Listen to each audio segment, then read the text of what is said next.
and everything is dark, and then all of a sudden you see this word jump up, popcorn. As quick as it jumped up, it left, that quick. And you sit there and say, oh, I want some popcorn. You think you thought it. It's called a sublime. Well, those headlines that came out after everybody had the fear factor, they're anti-American, they're black raiders, black storm-skinned troopers, black neo-Nazis, they're anti-white, they want to blow up America, they want to destroy the Olympics. Those things with the fear factor, man, just had everyone to automatically have an opinion as to who we were. They never got a chance to digest what took place before their eyes. They were being led with that carrot again. Now, why am I, as I stated earlier, an icon now?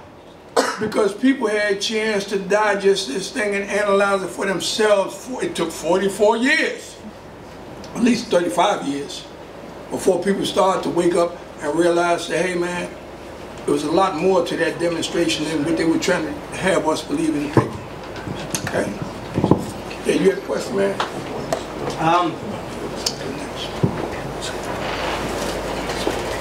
When you saw the vision of yourself as a child, when you saw what you were going to do, your vision, you said that it shook you, and you know you were uncomfortable with it, and you didn't know what was happening. When you actually made your demonstration, that 15-30 seconds must have gone by very quickly or very. How did you feel in that moment when you made that demonstration and you put your fist up? Well, the first thing I thought of right then was that vision. I said, oh shit, that's what that vision was about. That's the first thing that went through my mind. Oh, I said the first thing I said when I was on the stands, when the reaction of the people was, oh shit, that's what that vision was. Right? Because I'd forgotten about it until they did it. When they did it, shot straight back in my mind. And then the second half of that question was? How did you feel? Oh, on the way coming from the stand, the minute I was stepping off the stand, went through my whole body, man. Just like, she's like a veil just went through my body. I'm a free man. They could never ever put chains on John Carlos again.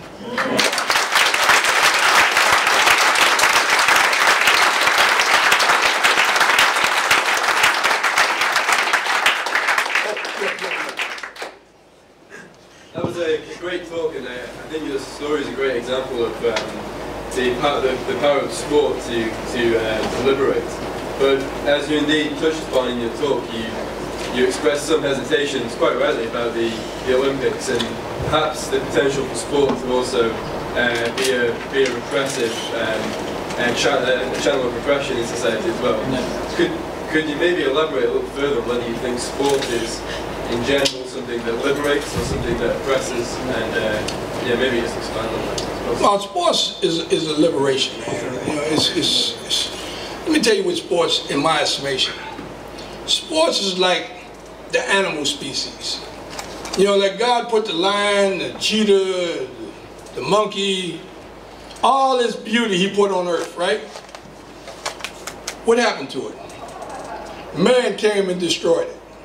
Better than half of the animal population we destroyed. On the other side of town, sports is just like the animal kingdom. God gave each and every athlete a gift. Those individuals perfect their gift. They didn't perfect their gift so they can be in their living room doing their shit for their family to see. They perfected the gift so the world could see it. And shit, I don't care whether it's American football or world soccer. I don't care if it's boxing or gymnastics. People from all over the world go to different sports because they want to see the gifts that God gave to these individuals. Understand? When you sit back and you think about China, China got all the money, and I remember a guy named Richard Nixon thought to himself, said, man, we got to get into China. We got to try and get some of that loot China got. How are we going to do it? And then the paradigm came to his brain, or somebody's brain in his cabinet, to say, only way you're going to get into China, man, is through sports. What sport does China like? Oh, well, they got the ping pong. They take tennis. Put the word out. How many table tennis players do we have in America? They go knock on your door. Man, I'm retired. No, well, y'all coming out of retirement, man. We need you. And they use sports, man, to brotherhood throughout the world. Sports is a very necessary necessitated situation. But when I say man destroyed half of the population, well, they're in the process now of destroying half of the population of athletes by turning their back to the drugs that they're allowing them to use now. Steroids is going to wipe sports out. Everybody sit back talking about the guys that's running these world records, and I tell them, I said, man, think about track and field. Think about Jesse Owens when Jesse in the orange. John, I know I guess your parents were strong influences throughout your life. So can you tell me what was the effect that your protest had on their lives when you returned to America? My mom and dad? Yeah, your mom and dad, yeah. Well, man, my mom and dad, unfortunately, man, my mom and dad never saw me run one race. I was on TV or in person. You know, my dad was a shoemaker. Saturday was his busiest day, so he didn't have time to be watching no TV. My mom worked the hospital at nights, and when she came home, she was the housekeeper. You know, she ain't had no time for no track meets. But they would always hear the accolade from the people in the community about what I did on the track. But let me tell you something about my mom and dad relative to what you want to know. When I got back from Mexico, my father died in 1969, and it was a lot of chaos still going on relative to me and my history. And my father was getting ready to go to the next level. When I say next level, he was getting ready to go see God. And they had amputated his leg, and they needed him to eat to have his strength so he can go to the therapy. He stopped eating. He told me he saw the light in the whole 9 yards. That's another story for another day. But my mother called me and told me, she said, Johnny, you need to come back to New York because your father's not eating. You need to come back and talk to him. So I jumped back on the plane, I come back. I said, Pop, what's up? You're not eating, man. You got to eat, man. If they're going to get you up so you can start getting on your own, do your own thing. And after we went through that cycle there, I looked at him, I said, what's the matter? And he looked at me and said, why'd you do all those bad things? And it kind of caught me off guard. And I said, what are you talking about, Pop? And you know, they always got the little dresser there, you know, the drawer. He said, look in the drawer. Open the drawer, it was the New York Times. And the New York Times said that I was a bad guy. One more time, I was a troublemaker. But they didn't say it just about John Collins, they said it about H. Rap Brown, they said it about Stokely Carmichael, they said it about Harry Edwards, they said it about Tommy Smith, and they said it about John Carlos. I read the article, man, they just said all these negative things. And I looked at my father and I said, I said, Pop, you know H. Rap Brown? He said, no. I said, you know Stokely Carmichael? No. You know Professor Harry Edwards? No. You know Tommy Smith? No. I said, you know John Carlos? Come on, son. I said, no, Pop, do you know John Carlos? And he looks at me. I said, Pop, don't nobody on planet Earth know me better than you. Is that John Carlos that they're writing about? And my old man, just like I told you, when my father brought me into his chest when I was a baby, I brought my father into my chest because my father watered up so he just burst like somebody bust a bottle with water. He just started crying. I brought him in, I started crying. And when I brought my father to my chest, could you imagine what went through my brain? Man, if my father could believe the headlines, God help us with just an everyday layman person believe. You know, and I walked away with that, with the metaphor in my mind, because a lot of people ask me, so, well, tell me about Mexico. If I go to tell them, they'll stop me because they want to tell me what happened. So I'll just be quiet and let them tell me. But this particular time, man, people will come and ask you about what happened during those games. And you sit back and you say, man, if your dad can believe this metaphor came to me, and the metaphor is, if you was to come to me and say, John, my paper in England says you walk the water. I look at you and say, man, that's crazy. I didn't walk no water. And you say, oh, wait a second. And you pull out your cell phone, you call up somebody in California. Hey, man, what does the headlines of California paper say? It says, John Carlos walked the water.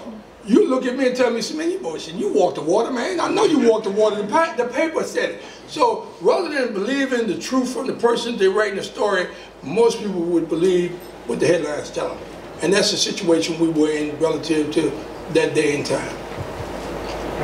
That's all. Thanks for coming to Bradford, John. My name is Mukhtar.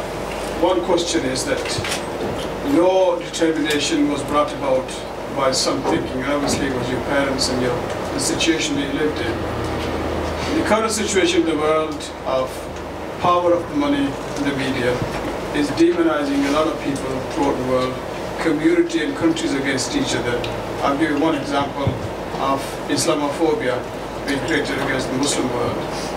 How do we unite people against the racism together? Well, I think you're doing it right here, right now in this room, by people that have a tolerance and understanding. You see, the difference is you have to have people that is different than you to understand you and your heritage, your history.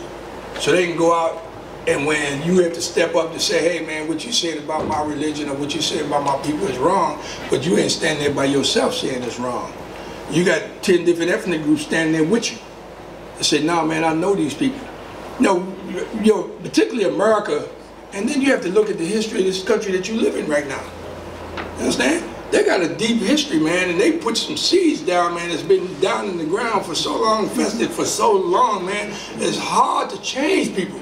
You understand? You sit back and you look at America, you got to say America is terrible, but then you say, who's the birth child, who's the mother of America? It's right here. I mean, I went to, what's this island in Africa where they had the slaves, man? Zanzibar. Huh? Senegal. And I went to Goree Island. Yeah. Man, I went to Goree Island. You know, we was on the boat. We was going over there, man. My wife, Tommy, his wife, Lee Evans, his wife. We going over there, man. And we smiling, we laughing, we having a good time. You know, on the way, on the boat going over, we playing with the kids, having a good thing. And when we got over there, man, first thing I saw was the statue, and I've seen pictures of it. The brother got chains. He got his hands up and he chained up, and then he got chains on his waist, and he got chains on his ankles. And they reaching to grab him, and she's holding on to him. She got chains on her too, and she's holding him, and kind of make you think about where I tell people about how they broke up the families. You know, when they put the slaves together, they took the mother, sent her to the south, the father to the north, the son to the west, and the daughter to the east, never to see each other again. But when I went inside, and think about a room this size, if you take this room and cut it in half, and take 350 people and stick them in this room, and then up here have a doorway that's out to the court area, the courtyard, and have a toilet in the doorway for that 350 people. And you ain't got room to turn around and then much more get to the toilet. And then in the back side, they got another door that leads to the ocean. So if anybody gets sick out of the 350, they take them to the back door and throw them to the sharks. Now if you have to use the toilet, you use the toilet here, so you got to deal with the feces and the smell and the flies and everything. You seen people with claw marks, scrawl marks, they was doing everything to try and get up out of there. You think that's bad. Then you go to a room that's smaller, probably from this wall right here to here. They got 300 kids. They take them and put them in that room and keep them there all day. It's loaded in. Now here's the punishment.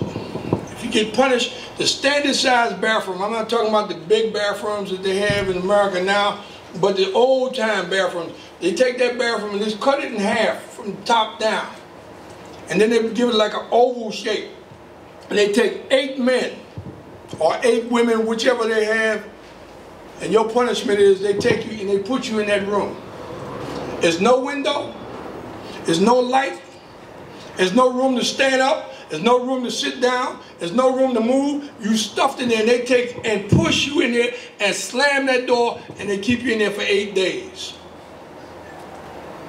And then I'm supposed to be tolerant and sit back and tell them, I'll wait because you tell me things are changing? No, man, it's time to step up. You know? I mean, I sat back and I looked at that. I mean, I used to love Heineken's beer. Heineken's, man, I drink it, I can see me tasting it now.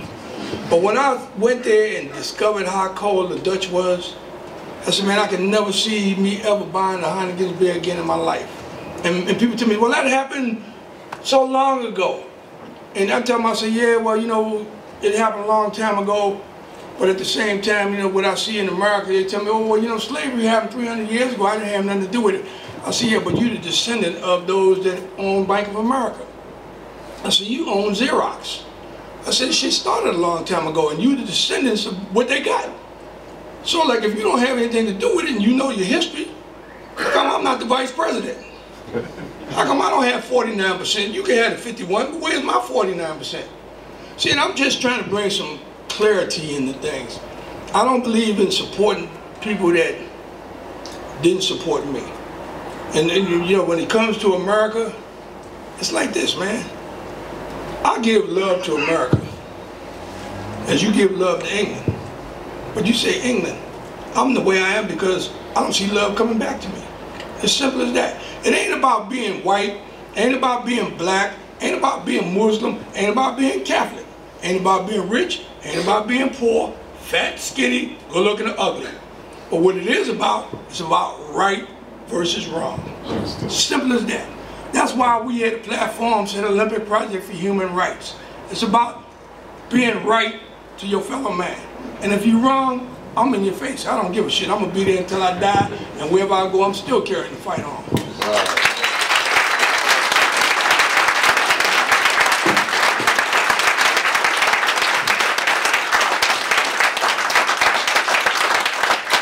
Well, I did tell you that you would be glad that you came here, proud that you were here, and you'll tell many others that you were here and you heard this great man. And I think from the applause, that's been fully vindicated. But the day's not finished yet. Not for John, not for you, and definitely not for me. The first thing is, we've got a lot of books outside, and there's a desk there. John, who's not feeling great today, and what a performance from a man that wasn't feeling great, is going to sit there and sign them. And unless you're going to show me your pockets with holes in them and prove that you don't have any money, I don't want anybody to leave here without buying that book. Now, there are some people here I don't have any influence over. But there are a lot of people here that I do have influence over, and I'm speaking to them.